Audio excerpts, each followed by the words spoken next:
spot somebody 5 runs. It's a good team. That's a winning team. And when you do that, you're very fortunate to walk out with a win. And I thought, overall the quality of the at-bat and obviously the home run, Lodice's hit, and I think that was the bottom of the 7th, was key. It was good to see Ben flash some velocity and a good breaking ball again. I thought Marlowe showed good stuff, and the double play was clearly a pivotal moment there late in the game. And then to create the traffic he did, he just didn't see that coming. I was hoping he could have finished that game, but Lout, good, and you see the climbing fastball was in play tonight, and proud of his outing. But just the execution overall, we've seen those guys execute pitches far better. We wanted Huddy to have a start. You can warm up as long as you want to. You can do what you need to do. It's different than relief, clearly. But he was not on it, and the play at first base, if he handles that, I thought Miles did a nice job and got it to him, and he didn't contain it, and he just couldn't escape that. And we were fortunate. Again, that's a winning team, and we saw a variety of arms. I was pleased with the poise of the team overall. Everybody, I never felt like anybody really was panicked, and they kind of went about their business. So we were fortunate to come out with a win, and it was not easy. That thing never felt like it was our game. Didn't feel like we had control of things. Even though there were a couple times we were ahead, it didn't feel like that thing was secure until the last out. And that's a good hitter at the plate, and we were trying to pitch carefully because they had a new guy that was in the game that was on deck. We escaped, and it was good to see Ben with the 96, and the breaking ball has been pretty good. It's just he's got to continue to work to press that stuff down to be a little bit more consistent and not get damaged. I think it was a couple weeks back that you talked about Max kind of making an adjustment in the second game of a doubleheader to lift the ball more, and it feels like the homers have come in bunches since then. Just how impressive you've been with the way he's been able to power the ball now recently. Really good, and his, I don't do enough research maybe on the exit velocities, but when you look at his average exit velocity, it's got to be up there pretty good. And it's a very flat swing, and he tries to create a way to get inside the ball a little more and almost create a little bit of lift. And every hitter has his own way of trying to work through. Some guys are very lifty and have to try to fight to get on top, and he almost has to try to create a little bit more of a path that matches the path of the pitch instead of being so flat at times. But he hangs in there, and the guy fights for everything. Like, he's fighting for every pitch at the plate, and I think his pitch selection has gotten a little bit better. There's times I think he still maybe gets himself out at times, maybe swinging at some awkward things. But, yeah, you've seen the statistical productivity has really taken off. And I think in part it's because he's made that minor adjustment to try to plane out a little bit more on the path of the pitch. You mentioned it a little bit already, but 11 walks from the staff. How do you kind of get the sharpness back from the bullpen going into a big series? It's a good question. It's a good question. It's the biggest concern. The most important part of what we do is on the mound. And there are ebbs and flows to things, but the drastic way that we kind of pivoted starting on the weekend into the lack of execution, Mike and I were talking about it a little bit during the game as we're trying to figure it out. Because there was a clip, we were walking people at a rate that you just don't see the guys do. Are some of the guys tired? Maybe some. I don't think the group that threw today is tired. Is the newness of this to some of them? I don't think so. It's a hard thing to process. Being on the road and the travel, and we had a kind of a tough week. Now the outcome of the week last week was okay, but it's still a lot to manage physically. So we'll see how we want to manage the next couple of days. But mechanically, nothing looks too out of sorts. The velocities don't look that obscure. We're not calling the game any differently. I mean, Rowan, we used him in a different role. It's not like we're throwing guys into situations that are totally different. So that's a tricky one for me to answer right now. And we'll figure it out. And those guys are going to be fine. You're just fortunate to actually win the games when it hasn't been played as cleanly or pitched as well as you know you can do. So we're pretty fortunate when you look at the holistic part of that. James seems like he took advantage of the opportunity on Sunday, got another opportunity, took advantage of it again today. I guess what's it like seeing the young guy take advantage of those first chances he gets like that? And I guess, does it make it tough, the DH conversation? I mean, he might have to factor in there. Yeah, it's good to have that tough decision to make. Great kid, quietly just works in here, works at first base, and he's so strong. Like, the weight room is part of that. I think he hit a ball at Notre Dame that went 500 feet, John, probably further. Like, I know the dimensions. I know that net is probably 50, 60 feet. And when you clear that thing in dead center field, he's got that kind of physicality. And even the ball today, it's a smooth, controlled swing with great physical strength. And he's managed this thing really well. And you're proud of somebody that waits and doesn't say boo and just shows up to work every day. And that's why he DH'd the other day. And it's fun to watch him have some rewards for the work. You talk about that strength and power.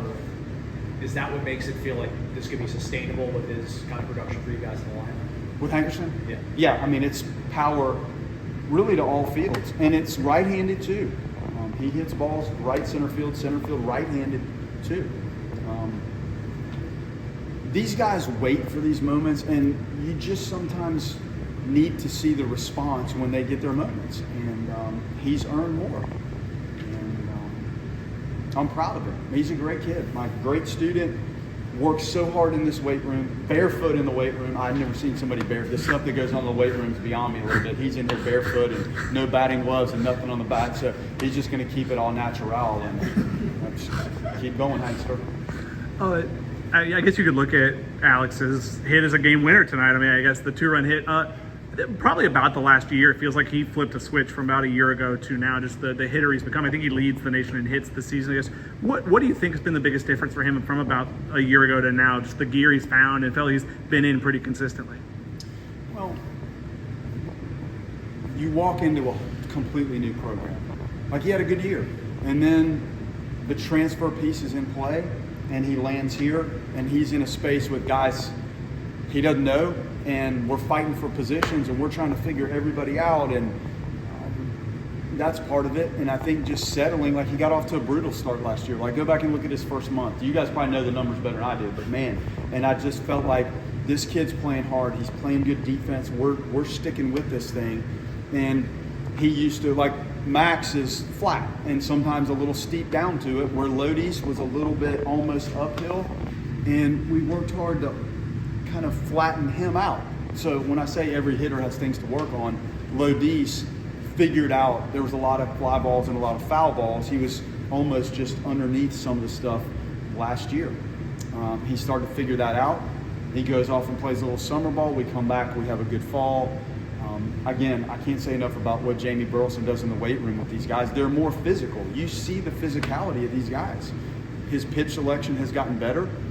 I think we had days when Cam Smith was a freshman, or in his first year here, and Lodice's first year here. I hope that you see that kind of progress. From a talent standpoint, he's a good athlete, so everything has taken off. His plate discipline, his physical strength, he's cleaned up some things with the swing, and he stays with it. Like, it's a pretty consistent approach to think. He's not too high and too low. He goes about his business. So when you're trying to draw it up, he's managed to really improve in every phase of the game, and I would say the same for the defense too. We haven't talked to you since Notre Dame. Could you just tell us what happened with John and how long he's suspended for? We had a warning. We were chirpy, and don't ask me why we were chirpy. I don't know if sitting in the dugout for 3 hours in the rain and going to the hotel and coming back and sitting and leaving and going, I don't know if they just were That stirred. fan in the stands that kept wooing the whole time. No, that was in the dugout. No. Was it you guys in the dugout? That was the dugout. Oh. That Was that unlearned for you? Is it like tough to manage a game with someone like hollering in your ear? Well, that part of it is actually okay. Okay. Like, I don't know if that was McDougal or whatever, but that, I don't think that anybody minded that. Now, when there were some things that we did that got a warning early, and then when Johnny A barks at the guy that he strikes out, that's going on in the game, and it's not right. And he was ejected for it. And that's part of the game. It's not the right part of the game, and it's not what we want. I'm okay with some of the fun that they're having in the dugout. Like, I like it. We were at the field for 10 hours. So sometimes a little bit of the energy and the yelling and stuff is part of what keeps them lively and energetic. But the other stuff is not acceptable. Is he out this weekend?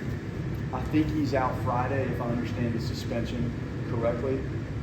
But that's unfortunate. And we actually needed him to eat it up. It wasn't going real well, as you know. So that was tough. And we have to mature a little bit in some areas, and that's one. And there's a time for the chirping and the talking, and there's things that are clearly out of bounds and over the top. And that's what happened. And speaking of hitters making adjustments at the plate, I know you said earlier this season, Miles just kind of needs to slow down. And the 3-hit night run, it's just kind of been on a tear recently. How have you seen him develop and kind of really mature at the plate with his approach? He just needed to find a consistent stance set up, like how he was going about it. And that's not always easy. And he would kind of drift around, and there were things that were happening that I don't even think he realized he was doing. So, hey, like, get back to hands need to be here, set up, width, plate, distance from the plate, spacing. And we've worked really hard. Like, he works very, if anything with him, sometimes I say, hey, there's a time maybe to back off a little bit on all the extra stuff. And when you're feeling good, be good and go. But he's in a really good position in the box to hit, and he seems like he's recognizing pitches. Everybody on the team seems to chase. I don't know why we chase, and he chases too, but I think it's been harnessed a little bit so it doesn't appear to be so reckless.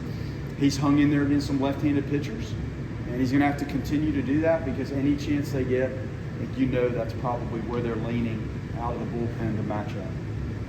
But I can't say enough about the progress. And, like Lodis and Max, there's different swing planes. He was kind of in and out of the zone a little bit, and there wasn't a lot of margin of error in the path.